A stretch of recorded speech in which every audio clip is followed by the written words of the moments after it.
नमस्कार सर्वे ने शैक्षणिक सांस्कृतिक मंच द्वारा बाल वार्ता संगोष्ठी SCVP केम्पस में आयोजन करवामां आवेलुं छे।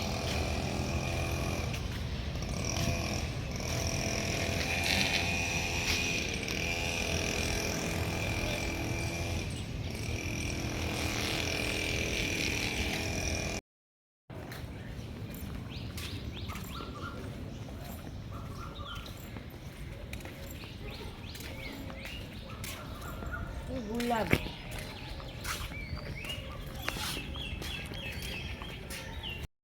તમે જોશો તો વચ્ચોવચ્ચ બે બિલ્ડિંગો દેખાય છે. આપણે વિઝિટ હમણાં કરવાની છે. એમાં એક ઇંગ્લિશ મીડિયમ સ્કૂલ છે અને એક ઇંગ્લિશ મીડિયમની હોસ્ટેલ છે.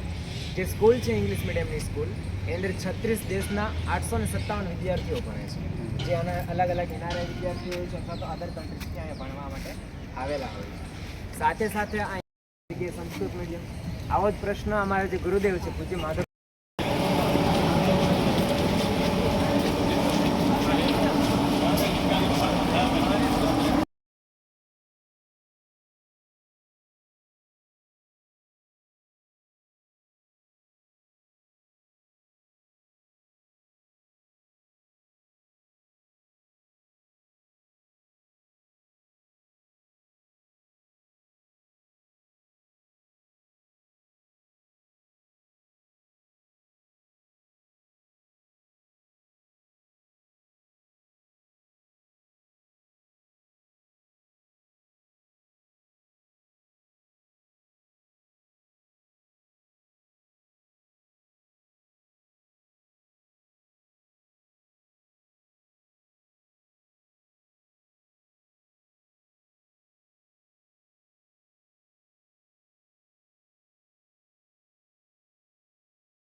ठेस वागे एवान वेण काढो के दिल ने ठेस वागे कारण के वाणी ऊपर बधो छे आधार मानवी के वाणी ऊपर बधो छे आधार मानवी शिक्षक ની વાણીનો બાળકો સમાજને શિક્ષક પાસેથી બહુ મોટી અપેક્ષા છે.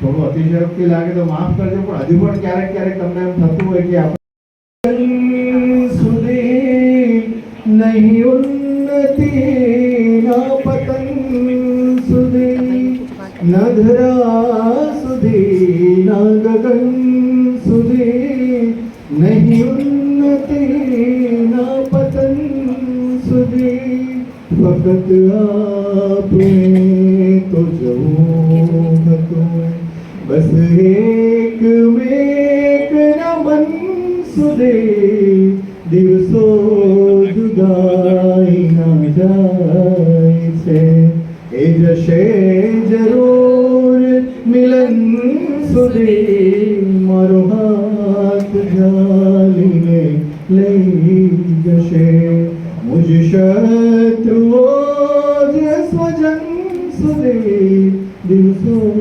जुदाई ना जाए मारा शब्दा છે કે તમારી બાળકોથી તમારી વિચાર તમારી સહન થતી નથી. 3-4 દિવસની રજા હોય કે વેકેશન હોય તો તમારું એક મન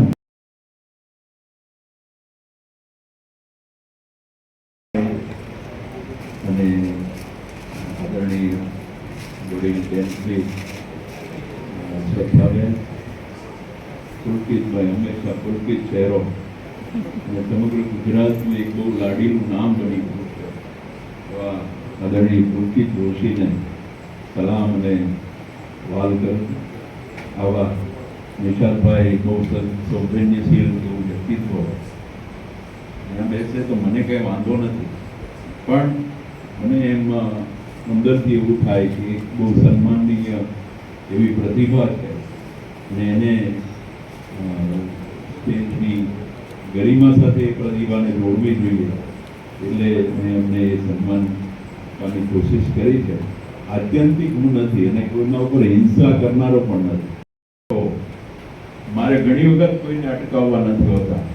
પાસે બાલ વાર્તા કરો તરીકે જેમનું રજીસ્ટ્રેશન થયું છે એવા મિત્રોની સંખ્યા 60 છે અને એ 60 મિત્રો આવતીકાલથી એમનું કામ શરૂ કરશે.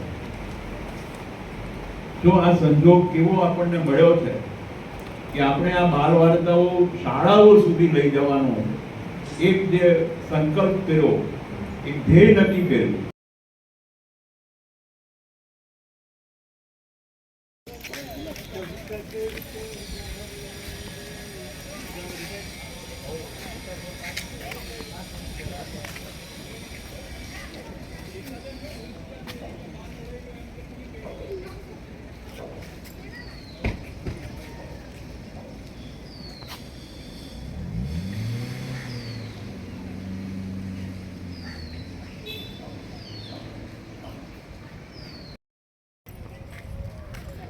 આવી સરસ મજાના કુદરતના સાનિધ્યમાં અને આવી સરસ મજાની સંસ્થાના સાનિધ્ય નીચે સંગોષ્ઠી બાળ વાર્તાનું આયોજન કરવામાં આવ્યું. જીમરામ જોશીની 121મી જન્મજયંતિ નિમિત્તે ગુજરાતભરમાંથી તમામ શિક્ષકો આ બાળ વાર્તાની સંગોષ્ઠીમાં જોડાયા અને સરસ મજાને એ જો ગુજરાતભરમાંથી શિક્ષકો બાળ વાર્તાકાર અને પ્રેરક પ્રવક્તા તરીકે કામ કરશે અને જુદી જુદી સ્કૂલોમાં જઈ અને જે સ્કૂલના બાળકો છે તેને વાર્તાનો લાભ આપશે.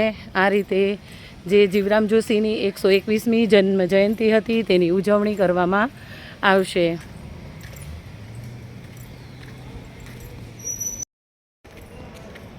ઉત્સવ હતો 3 દિવસ ત્યારે અમે બહુ મજા હતા બધું.